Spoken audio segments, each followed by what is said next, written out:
One of the most fascinating aspects of All That Breathes for me is the beauty it is able to find in the grotesque. Although this may not be the central theme of the documentary film, it fascinates me beyond words. There are multiple shots of large garbage dumps of Delhi. There is the foaming Yamuna River, the dead bodies of birds laying on a roof, a small tortoise trying to find its way through garbage, or mosquitoes nesting in dirty water. There is something poetic about it, which cannot be adequately expressed through words. The documentary in itself is something to be experienced, something which again is difficult to express in words. A world full of passion, ambition, expectations, love, and above all, hope. It's rather strange that any story worth telling has some innate association with hope or the lack of it, whichever way you want to look. Somehow All That Breathes transcends into something more than human. In some sense, it feels like a spiritual journey, although I'm not quite sure what that means. Welcome to Filcopath. Today we will talk about All That Breathes, winner of the Grand Jury Award at the Sundance Film Festival and the Golden Eye at the Cannes Film Festival 2022. There might be spoilers ahead, so if you have not watched it yet, please watch it on Disney Hotstar in India. Although I do not really give away a lot, so you can still watch the review.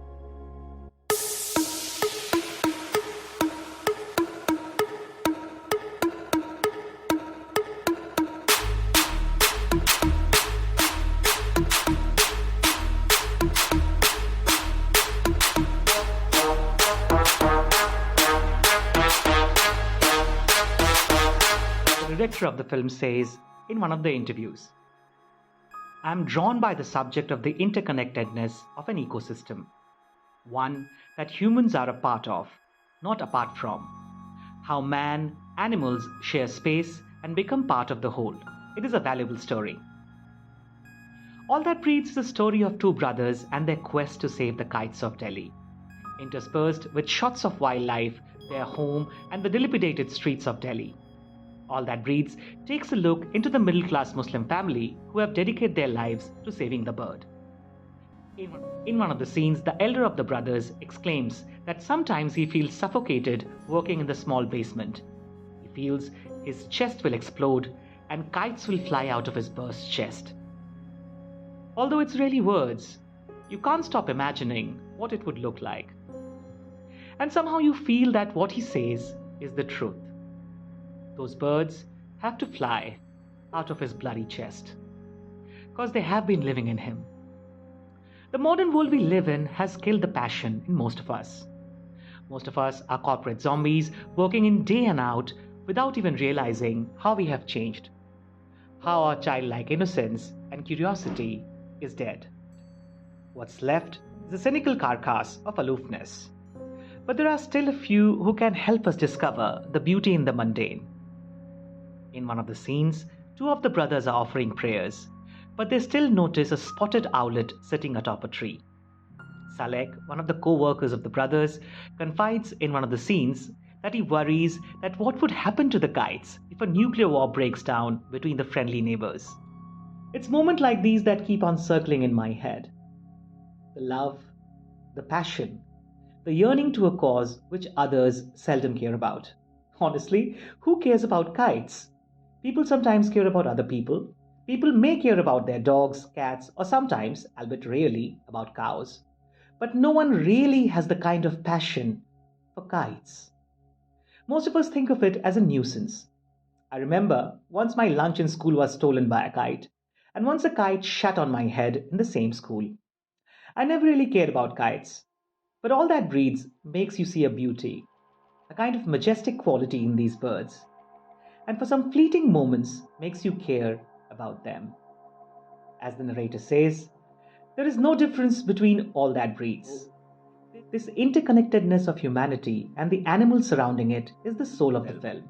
I'm even reminded of Avasavyuham, a film dedicated to the oneness of nature and man. Good cinema reminds you of good cinema.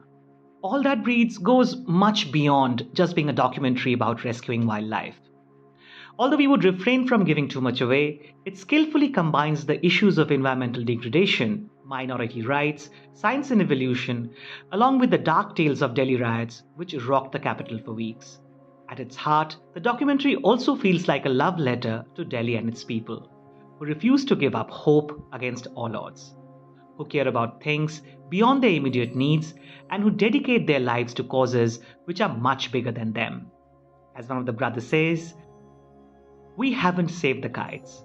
In fact, the kites have saved us. The music by Roger Gaula soars as it provides the perfect mix of melancholy and hope, juxtaposed in an ever-evolving Delhi landscape. The cinematography by Ben Bernhard, Somananda Sahi, and Riju Das is so beautiful that it pains your heart when you watch. It creates beauty where you least expect it.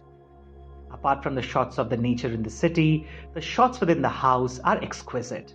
The way the camera pans you almost feel like a voyeur in their lives, as if you are being privy to something you should not. The streets, the night sky, the shot of the kite flying high as you see the moon in the background make you stop breathing and might leave a lump in your throat. All That Breathes is a modern classic in documentary filmmaking, or even filmmaking in general, which you should not miss. Take a bow, Shaunak Sen. We hope you enjoyed the video. We know we have made this video after a long break. There were unavoidable circumstances in the past few months, and we could not make one. We would try to be more proactive in the future, but it will take us some time to reach the frequency of our earlier videos. We hope that you would keep supporting us by watching our videos and subscribing to our channel. Lots of love to all of you out there who messaged us and showed us your support. Thank you.